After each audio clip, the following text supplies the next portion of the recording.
दोस्तों नमस्कार। स्वागत है आपका एक बार फिर से आपके अध्ययन के इस नए प्रारूप को लेकर। और आज हम चर्चा करेंगे भारत के दो महाकाव्यों की।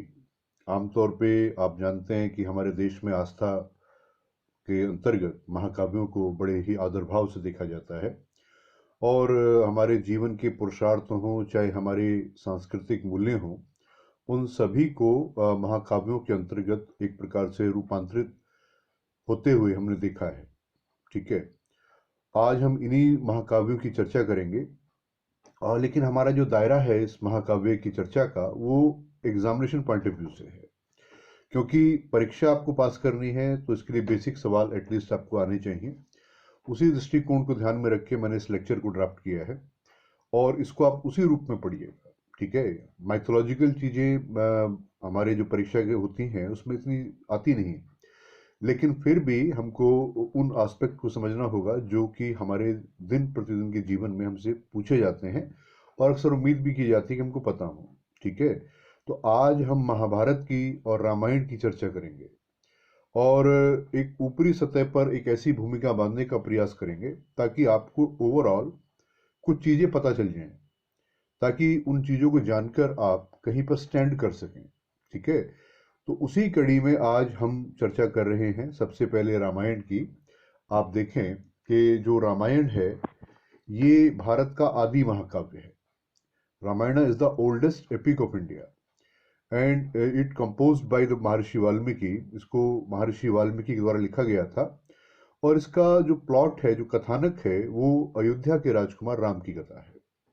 इसको श्लोक रूप में लिखा गया और आज इसमें 24,000 श्लोक हैं। आमतौर पर इसका पाठ होता है घरों में। रामायण की भाषा की अगर हम बात करते हैं तो ये वैदिक संस्कृत है, क्योंकि जो वर्तमान संस्कृत है उसमें तो इसको पढ़ा जाता है। रामायण काल में सेना की इकाई को चतुरंगिनी सेना कहते थे, जो 4 अंगों से मिलकर बनती थी, जिसमें पैदल सिपाही, घुड़सवार, हाथी और रथ को विशेष महत्व दिया जाता था। जो रामायण है वो राम रावण युद्ध के वर्णन के लिए विशेष तौर से जानी जाती है और इसको आर्य और अनार्य संघर्ष के तौर पर भी देखा जाता है। ठीक है, भगवान श्री राम का जन्म कौशल राज्य में हुआ था, जिसकी राजधानी अयोध्या थी, और वे राजा दशरथ के पुत्र थे जो अपने आप को रघुवंशी पुकारते थे। ठीक, तो ये एक आउटलाइन है छोटी सी जो मैंने आपको बताई। ठीक है, इसको आगे बढ़ते हैं, देखते हैं। इसी बात को मैंने यहाँ पर इंग्लिश में इंटरप्रेट किया है कि Ramayana is the first epic of India which was composed by Maharishi Valmiki, whose main story is the story of Rama. Divisions of Ramayana is called Kand. It consists 24,000 shloks in the Ramayana period.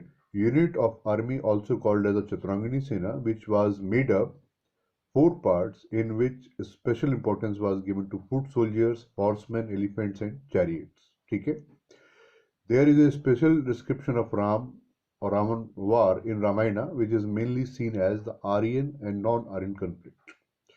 Lord Shri Ram was born in the kingdom of Kaushal, whose capital was Ayodhya, and he was the son of Dashrath. Clear है बात? सब कोई English medium के बच्चों के लिए मैंने यहाँ पे लिख दिया है।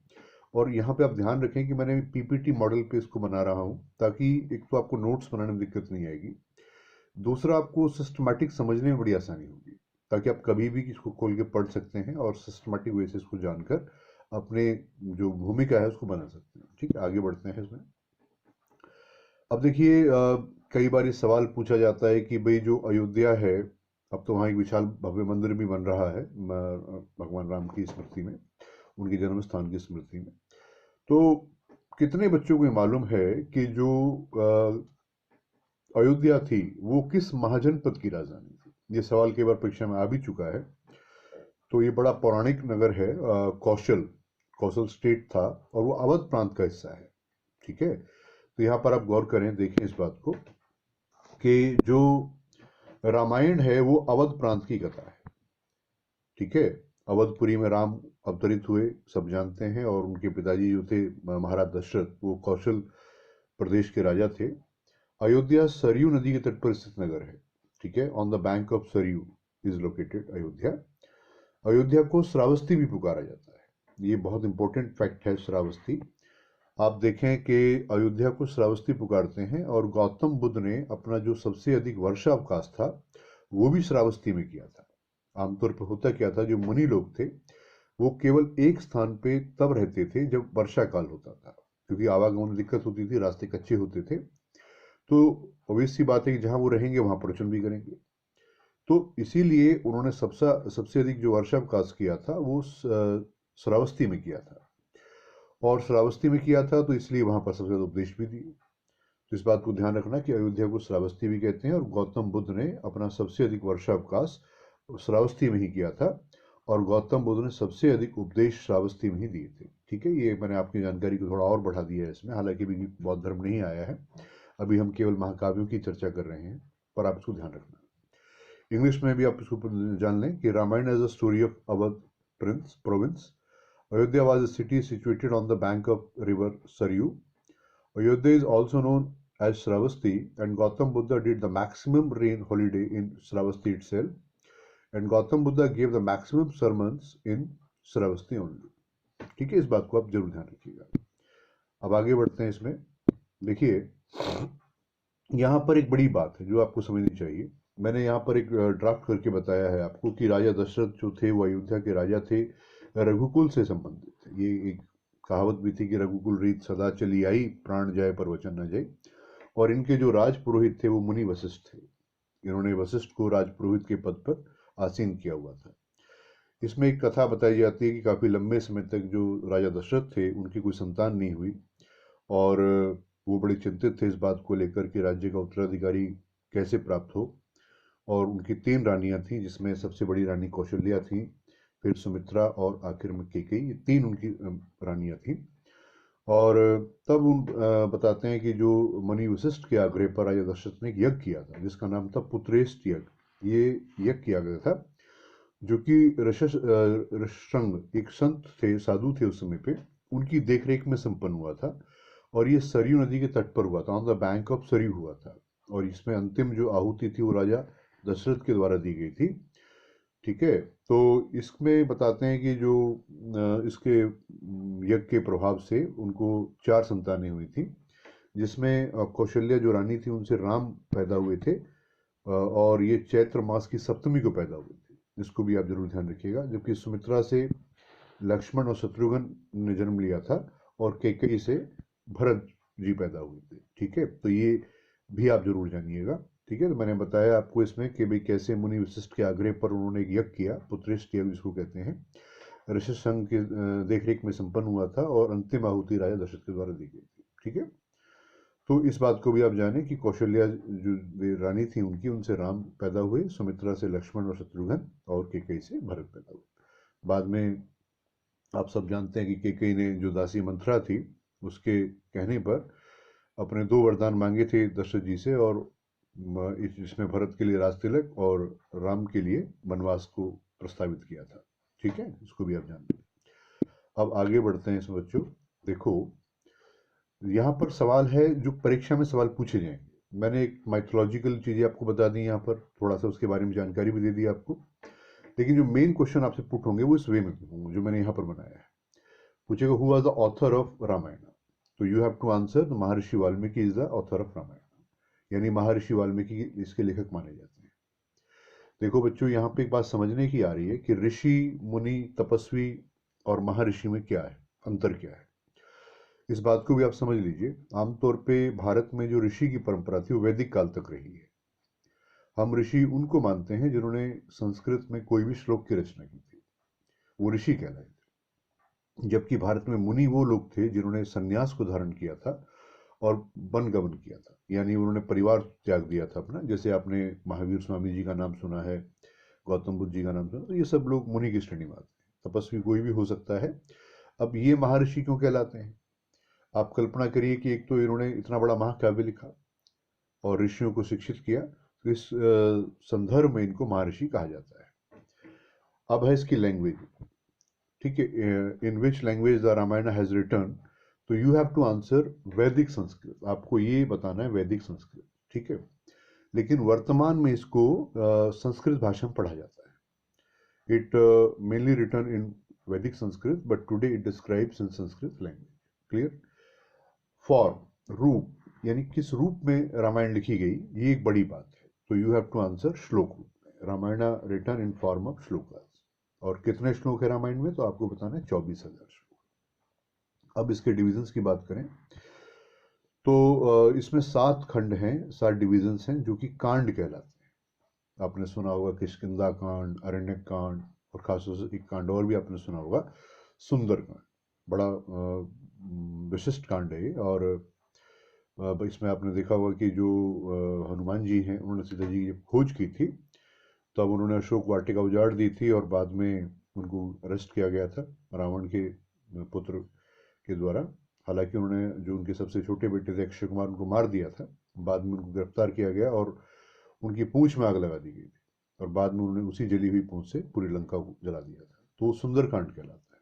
अब यहाँ पर आप देखेंगे सुंदरकांड जो है वो विशेष रूप से रामचरितमानस से संबंधित है। ये भी आप समझना, हमारे देश में एक बहुत बड़े संत हुए, तो आपने तुलसीदास जी का नाम सुना होगा, और रामचरितमानस उसका 5वां अध्याय है।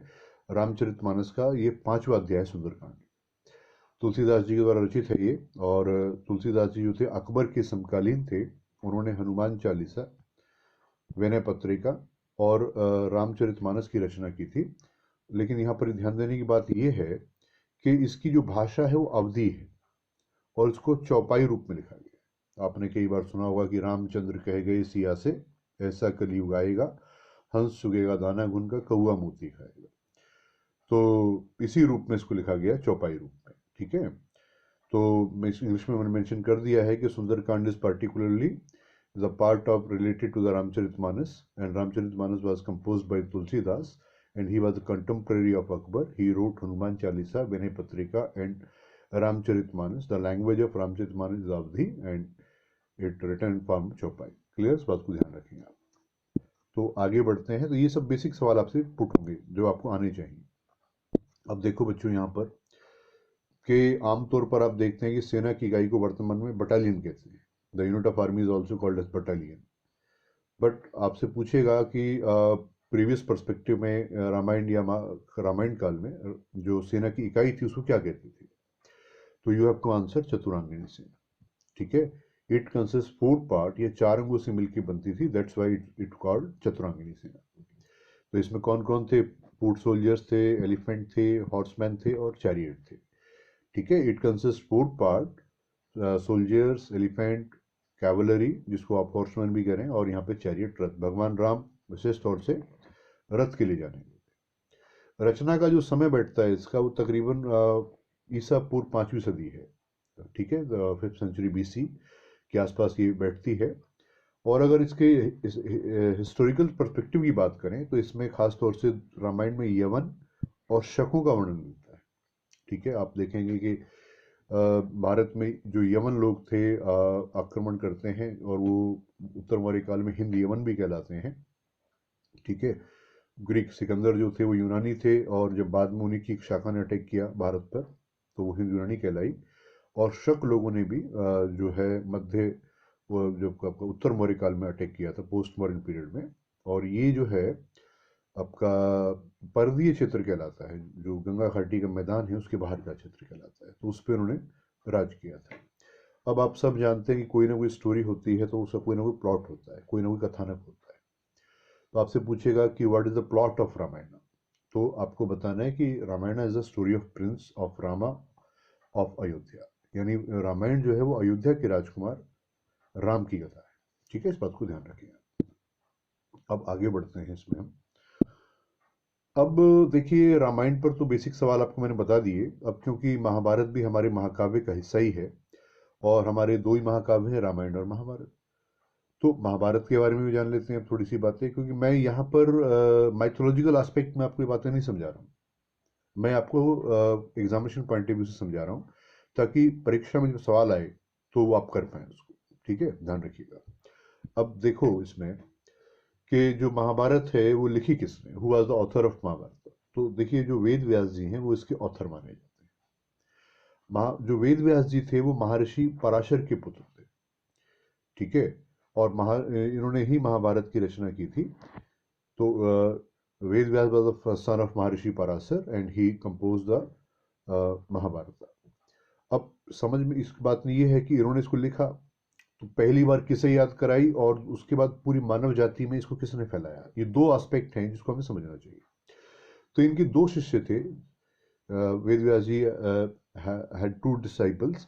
फर्स्ट थे सुखदेव जी, ये सुखदेव जी।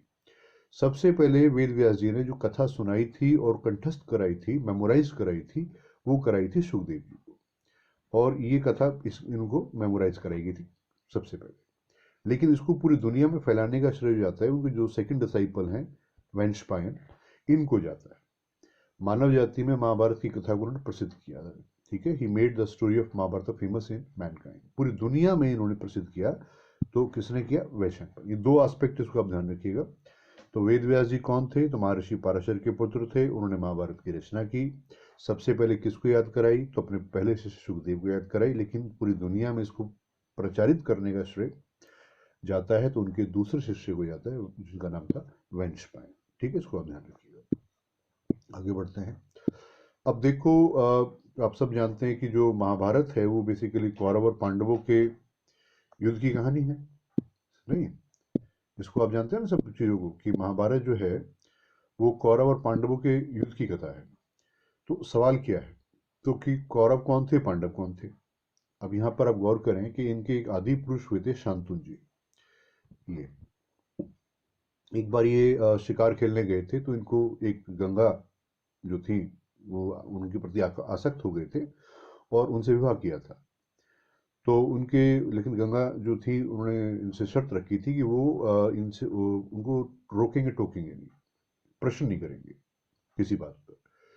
तो उन्होंने ऐसे ही किया। तो गंगा जो थी उन शांतनु से जो गंगा जी को 8 पुत्र हुए। तो पहले 7 पुत्रों को एक एक करके वो पानी बहाती चली, लेकिन जब 8वें पुत्र को बहाने चली तो उन्होंने उनको टोक दिया और उस बात से उन्होंने कहा कि आपने अपना वचन तोड़ दिया है। और तब उन्होंने 8वां जो पुत्र था, जो देवव्रत कहलाए, उनको उनको सौंप दिया और जो है अपना प्रस्थान कर दी, ठीक है। और वही आगे चल के बने भीष्म पितामह। अब ये भीष्म पितामह क्यों बनते हैं, इसके पीछे भी कहानी है। तो बाद में हुआ क्या कि जब गंगा जी चली गई तो उन्होंने दूसरा विवाह किया सत्यवती से। और ये जो थी एक मल्लाह की पुत्री थी, जो सेलर होते, नाविक होते हैं। तो उन्होंने शर्त रख दी थी कि इनका जो संतान होगा वही गद्दी पर बैठे, तब आप विवाह कर सकते हैं। अब उससे वो काफी चिंताग्रस्त रहने लगे, क्योंकि भीष्म पितामह को बड़ा प्यार करते थे वो। तो उन्होंने, जब भीष्म पितामह को पता लगता है तो वो अपने पिता से पूछते हैं कि भाई आप क्यों परेशान हैं, क्या बात है? तो वो बताते हैं कि भाई ये शर्त रखी गई है। तो वो जाते हैं उनके घर और ये प्रतिज्ञा लेते हैं कि वो आजीवन ब्रह्मचारी रहेंगे, ठीक है। तो इस प्रतिज्ञा की वजह से वो भीष्म पितामह के बने थे। अब सत्यवती से जो है 2 संतान पैदा हुए थे, एक तो चित्रांगद और एक विचित्रवीर्य। जो चित्रांगद थे वो गंधर्वों से युद्ध करते हुए मारे गए थे। तो बचे कौन थे? विचित्रवीर्य। तो इनके केयर टेकर के तौर भीष्म पितामह इनको संभाल रहे थे। उसी समय पे काशी राज ने एक स्वयंवर आयोजित किया था। और जब ये वहां पहुंचते हैं तो लोग हैरान रह जाते हैं कि भाई भीष्म पितामह तो आजीवन ब्रह्मचर्य की प्रतिज्ञा ले चुके हैं, फिर ये स्वयंवर में क्या करने आए?